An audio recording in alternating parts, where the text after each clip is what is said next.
Hello, high, আমি Sam. আমি আজকে বানাবো বেগুনের স্পেশাল সবজি।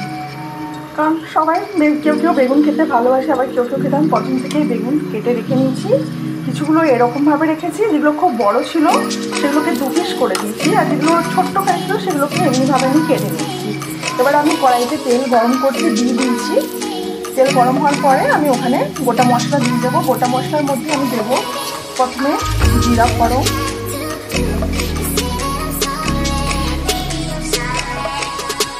একটু জিরা ফোড়ন দিয়ে আমি বেগুনটাকে আগে ভেজে নেব। তেল গরম হয়ে এসছে, আমি বেগুনটাকে একটু অল্প হলুদ মাখিয়ে দিলাম, যেহেতু বেগুনে এখন না হলুদ মাখালে পরে হলুদটা ধরবে না, সেই জন্য আমি বেগুনে হলুদ মাখিয়ে দিচ্ছি। তেল গরম হয়ে এসছে, এরপর আমি একে একে আঁচটা আমি কমিয়ে দেবো। এরপর আমি একে একে বেগুনগুলোকে আমি দিয়ে দেবো। খুব সাবধানে দেবেন, কারণ তেল গরম আছে তো হাতে লেগে যেতে পারে। আমি একে একে করে সব বেগুনগুলো আমি দিয়ে দেবো।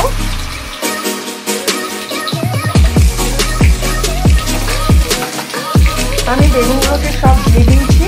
আমি আঁচ কিন্তু এখন বাড়ি রাখবো, আঁচ কম করলে বেগুনগুলো কিন্তু নরম হয়ে যাবে, ভালোভাবে ভাজা হবে না। এরপর আমি কিছু মশলা বাটার জন্য রেডি রেখেছি। আমি রসুন, শুকনো লঙ্কা একটা, জিরে আর একটা টমেটো আমি কেটে কুচি করে রেখেছি। এখানে আমি পেঁয়াজ অ্যাড করবো না, পেঁয়াজ আমি কুচি দেবো।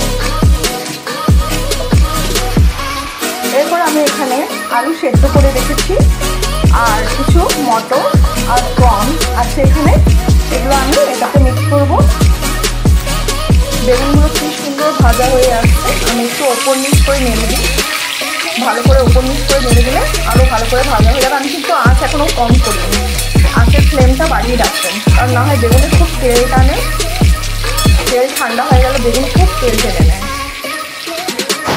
এবার বেগুনগুলো এখন ভাজা হয়ে গেছে, এরপরে নেক্সট কী কী দেবো সেগুলো আমি দেখাচ্ছি আপনাদেরকে। আমি প্রথমে অল্প একটু আমি কালো জিরা দিয়ে দেবো, তারপরে তেজপাতা, আমি 3খানা রসুন থেতো করে রেখেছি, আমি ওটাও দিয়ে দেবো। আমি এখানে আর তেল অ্যাড করবো না, আমি আগেই অনেক তেল দিয়ে রেখেছিলাম, কিন্তু আমি আর এখানে তেল অ্যাড করবো না।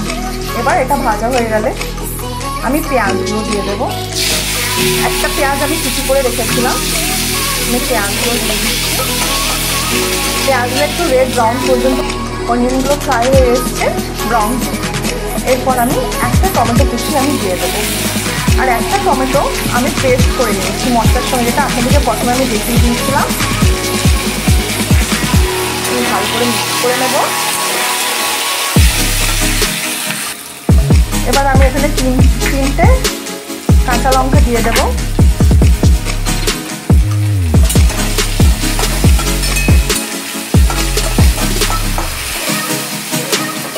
এবার টমেটোগুলো একটু সফট হয়ে এসছে, এবার আমি সেদ্ধ আলু আমি এখানে অ্যাড করে দেবো। এবার আলুটাকে আমি ভালো করে ভেজে নেব, এটা একটু সময় লাগবে ভাজতে, তো ভালো একটু লাল, যেমন আলুটা যেমন একটু লাল লাল হয়ে যায়। আমি এই সময় 1 চামচ নুন দিয়ে দেবো, আমি 1 চামচ এখানে নুন অ্যাড করে দেবো, কারণ পরে নুন দিলে না আলুতে নুন ঢুকবে না। তারপরে ভালো করে মিক্স করে নেবো। আলুগুলো প্রায় ভাজা হয়ে এসছে। এবার আমি গ্রিন মটর আর কর্ন অ্যাড করে দেবো।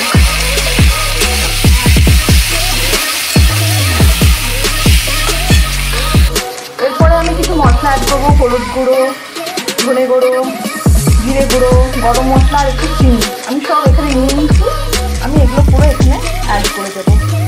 চিনিটা এই জন্যই দিই কারণ একটু ঝাল, মিষ্টি এবং চিনিটা একটু বেশ কালারও হয়। আমি ভালো করে মশলাটা মিক্স করে এবার আমি যে বাটা মশলা ভেজে রেখেছিলাম আমি সেটাও ঢেলে দেবো।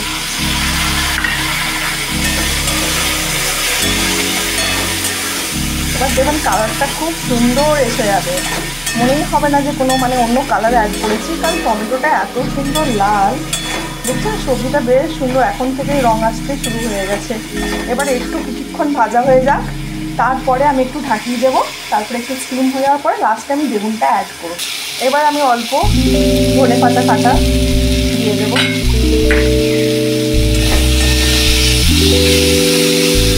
এরপর আমি বেগুনটা অ্যাড করে দেব এবং ভালো করে মিক্স করে দেব। বেশি নাড়বো না, বেশি নাড়লে বেগুনটা পুরোপুরি খারাপ হয়ে যাবে। আমি এখানে কিচ্ছু নাড়বো না, আমি অল্পভাবে নেড়ে আমি এখন স্টপ।